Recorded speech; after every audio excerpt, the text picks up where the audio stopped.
Hello అండి. సేమియా ఉప్మా తిని తిని బోర్ కొడుతుందా? అయితే ఈ సేమియా పులిహోర చేసేద్దాము. చాలా తక్కువ టైంలో చాలా టేస్టీగా మనకి పులిహోర తిన్నట్టే ఉంటుందండి. ఎలా చేయాలో చూసేద్దాము. దీనికోసం ముందుగా స్టవ్ పైన బౌల్ పెట్టి అందులో వాటర్ పోసి అందులోనే పసుపు, ఉప్పు కూడా వేసి వాటర్ అనేది బాగా తెల్లనివ్వాలండి. పసుపు అనేది మనము ఇప్పుడు వేస్తేనే సేమియాకి బాగా పడుతుంది. ఇప్పుడు ఒక కప్పు సేమియా కూడా ఇందులో వేసి ఈ సేమియా అనేది ఒక పలుకు వచ్చేంత వరకు అయితే మనము బాగా ఉడకపెట్టుకోవాలండి. ఈ ప్రాసెస్ అంతా కూడా హై ఫ్లేమ్లోనే మనం చేసుకోవాలి. ఒక 5 నిమిషాలు అలా ఉంటే చాలు, సేమియా అనేది బాగా ఉడికిపోతుంది. ఇక చూడండి, సేమియా అయితే ఇప్పుడు ఉడికిపోయింది. కొంచెం పలుగా ఉండేటప్పుడు మనం దించేసుకోవాలి. ఇలా దించిన సేమియాని ఒక జల్లెడున్న బౌల్లో అయితే తీసుకోవాలండి. ఇప్పుడు ఆ వాటర్ అంతా కూడా వంపేశాక మళ్ళీ ఇంకొకసారి మంచినీళ్ళు పోసి సేమియాని బాగా కడిగి పక్కన పెట్టేసుకోవాలి. అది కొంచెం చల్లారాలి.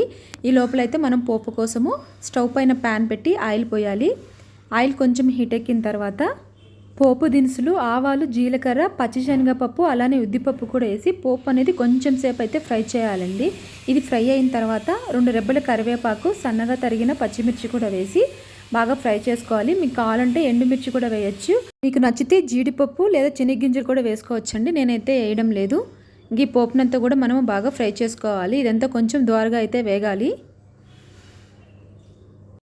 ఈ పోపు అంతా కూడా ఇలా ఒక 2 నిమిషాలు వేయించిన తర్వాత ఇప్పుడు ముందుగా మనం ఉడకపెట్టి పక్కన ఆరబెట్టుకున్న సేమియా ఉంది కదా, దాన్ని అయితే ఇప్పుడు ఈ పోపులో మిక్స్ చేసుకోవాలి.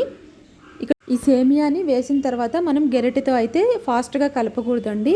అలా కలిపితే సేమియా అనేది ముద్దగా అయిపోతుంది.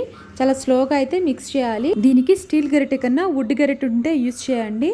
ఎక్కడ కూడా అతుక్కోకుండా వస్తుంది. అలానే దీనికి తగినంత ఉప్పు కూడా వేయాలి. ఉప్పు అనేది మనం చూసి వేసుకోవాలండి. ఆల్రెడీ సేమియా ఉడకపెట్టేటప్పుడు అయితే మనం వేసాం కదా, సో కొద్దిగా ఉప్పు అయితే సరిపోతుంది, ఎక్కువ కూడా అవసరం లేదు. ఇలా సాల్ట్ వేసిన తర్వాత ఒక 2 నిమిషాలు అయితే మనం ఇలా ఫ్రై చేసుకోవాలండి. చూసారు కదా, ఎక్కడ కూడా ముద్ద అనేది లేకుండా ఎంత పొడిగా వస్తుందో అంతే అండి. ఇప్పుడైతే మనము ఎంత క్వాంటిటీ ఆఫ్ సేమియా తీసుకున్నామో దానికి తగినంత నిమ్మరసం కూడా కలుపుకోవాలండి. నేనైతే ఒక కప్పు సేమియా తీసుకున్నాను కాబట్టి అర చెక్క నిమ్మరసం అయితే కలుపుతున్నాను. ఇదంతా కూడా ఇంకోసారి బాగా మిక్స్ చేసేయాలండి. ఇక్కడ చూపిస్తున్న విధంగా అయితే కలుపుకునేసేయండి. లాస్ట్లో కొత్తిమీర చల్లుకుంటే ఎంతో టేస్టీగా ఉండే సేమియా పులిహోర అయితే రెడీ. నచ్చిందా? నచ్చితే డెఫినెట్గా అయితే ట్రై చేయండి. సేమియా ఉప్మా అంటే నచ్చిన వాళ్ళకి కూడా మనం ఇలా అయితే చేస్తే డెఫినెట్గా నచ్చుతుంది. అలానే మనకు కూడా వెరైటీగా చేసినట్టు ఉంటుంది కదా, ఎప్పుడు ఒకేలాగా కాకుండా చాలా సింపుల్గా అయితే మనకి అయిపోతుందండి. జస్ట్ 10 మినిట్స్ లోపలే మనం ఇది చేసేయచ్చు. ఇక్కడైతే మీకు చూడ్డానికి కొంచెం ముద్దలాగా అనిపిస్తుంది. ఆరిన తర్వాత చాలా పొడిగా అయితే వస్తుంది. ఎంతో టేస్టీగా ఉండే సేమియా పులిహోర అయితే రెడీ. నచ్చితే డెఫినెట్గా ట్రై చేయండి. అలానే నా ఛానల్ని ఎవరైనా ఫస్ట్ టైం చూసేట్టుగా ఉంటే ప్లీజ్ సబ్స్క్రైబ్ చేసుకోండి, లైక్ చేయండి, షేర్ చేయండి. Thank you.